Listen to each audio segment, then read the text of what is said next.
უკვე მეორე დღეა აჭარის მთავრობის იმპიჩმენტის საკითხი პოლიტიკურ წრეებში აქტიურად განიხილება. აჭარის კონსტიტუციის მიხედვით იმისთვის, რომ აჭარის მთავრობის თავმჯდომარეს უნდობლობა გამოეცხადოს, უმაღლესი საბჭოს მინიმუმ 7 დეპუტატმა წერილობით უნდა მოითხოვოს უნდობლობის გამოცხადების საკითხზე პროცედურის დაწყება.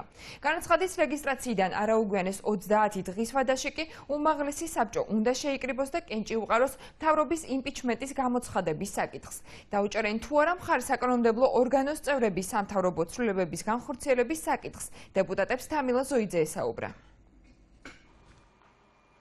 იმისთვის, რომ მთავრობის კაბინეტს სრული შემადგენლობით უნდობლობა გამოეცხადოს, ფრაქცია ქართული ოცნების წევრს ალექსანდრე ჩიტიშვილს საკანონმდებლო ორგანოში 13 თანამოაზრის მხარდაჭერა დასჭირდება. გაიზიარებენ თუ არა თანაგუნდელის პოზიციას უმაღლეს საბჭოში, მას შემდეგ გახდება ცნობილი, რაც რეგიონის საკანონმდებლო ორგანოს უმრავლესობის წარმომადგენლები უკრაინიდან დაბრუნდებიან. ამ ეტაპზე საკითხზე ჩამოყალიბებული პოზიცია არ აქვს უმრავლესობის წევრს მედი ავასაძეს, თუმცა იგი თვლის, რომ თანამდებობიდან სწორედ ის ადამიანები თავისუფლდებიან, რომლებსაც მნიშვნელოვანი წვლილი მიუძღვით 2012 წლის არჩევნებში ქართული ოცნების გამარჯვებაში. ვასაძე ამბობს, რომ არჩილ ხაბაძესთან პრეტენზიები მხოლოდ ბოლო დროს განხორციელებული საკადრო ცვლილებების გამო არა აქვს. ბატონმა არჩილმა გაანთავისუფლა ის ადამიანები, რომლებმაც რეგიონში აჭარაში მოიტანეს 2012 წლის 1 ოქტომბერი. პროცედურა, რომლის დაწყებაზეც, რომლის ინიციირებაზეც ეხელსაუბარია, არ იქნება მარტო მხოლოდ არასწორი საკადრო პოლიტიკასთან დაკავშირებით, ასევე სხვა სერიოზული პრეტენზიები მთავრობის თავმჯდომარის მიმართ. დასგულით კონკრეტულად? არა, ახლა მე ამის კონკრეტებისგან თავს შევიკავებ, იმდენად რამდენადაც ეს კიდევ არის გასაამარისებელი. უკვე ცნობილია, რომ იმპიჩმენტის საკითხს არ დაეთანხმება უმრავლესობის ერთ-ერთი წევრი ფრაქცია თავისუფალი დემოკრატების წევრი სულხან ღლონტი. დეპუტატი მთავრობისთვის უნდობლობის გამოცხადებას ამ მრჩევლის წინააღმდეგ მიმართულ ქმედებად აფასებს. უმრავლესობის წევრი ირწმუნება, რომ ჩიტიშვილი იმპიჩმენტისთვის საჭირო ხმების მოგროვებას ნაციონალური მოძრაობის მხარდაჭერის გარეშე ვერ შეძლებს.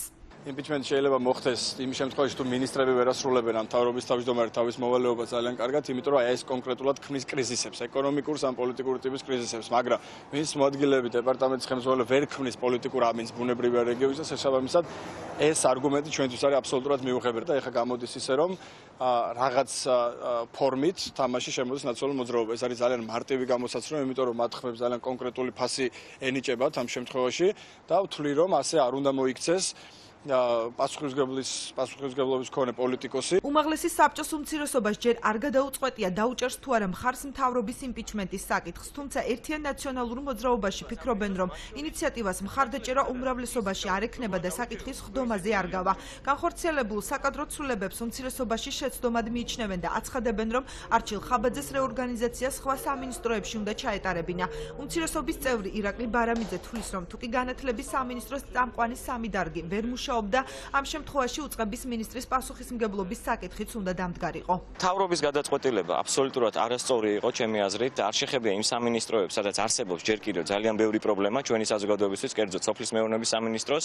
უმაღლეს საბჭოს განცხადებაც იყო ასევე არასერიოზული, რადგანაც ბევრი გვინახავს ამ ტიპის განცხადება, მაგრამ ლოგიკურ დასასრულამდე და შედეგამდე მისული არც ერთი მათგანი არ ყოფილა და აქედან გამომდინარე ვფიქრობ, რომ ჯობია იზრუნონ ხალხზე, ყველაფერი გააკეთონ იმისთვის, რომ რა დაპირებებიც მიცენ საზოგადოება შეასრულონ და მოეშვან ამ კინკლაობებს, მართლა სასაცილო მდგომარეობაში ნუ ჩაიგდებენ თავს. რაც შეეხება იმას, თუ საკითხი მივიდა სხდომამდე, ჩვენ ფრაქცია შევიკრიბებით, მივიღებთ შესაბამის გადაწყვეტილებას, მაგრამ ჩვენ ვფიქრობთ, რომ უმეტეს შემთხვევაში ეს აქამდე ვერ მივა და ვერ მიიტანს უმრავლესობა და თუ ეს მივიდა და დადგა იმპიჩმენტის საკითხი, მაშინ ჩვენ აუცილებლად შევიკრიბებით და მივიღებთ შესაბამის გადაწყვეტილებას. მე ვფიქრობ, რომ თუ ქალბატონი ქეთრინ მანელიშვილი, თუ კულტურული მემკვიდრეობის სააგენტო, თუ სპორტისა და ახალგაზრდობის დეპარტამენტი, თუ ეს ყველაფერი იყო წარუმატებელი და ეს ხალხი იყო გასათავისუფლებელი, მაშინ მე ვერხლები მინისტრის წარმატება რაში არის და მე ვფიქრობ, რომ თუ ესე არის, მაშინ შესაბამის პასუხისმგებლობა ალბათ მინისტრს უნდა გაიზიაროს. იმ შემთხვევაში, თუ კი მთავრობის იმპიჩმენტი საკანონმდებლო ორგანოში დადგება და საკითხი ჩავარდება, დეპუტატებს მინისტრთა კაბინეტისთვის ხელახლა უნდობლობის გამოცხადების უფლება 6 თვის განმავლობაში არ ექნებათ.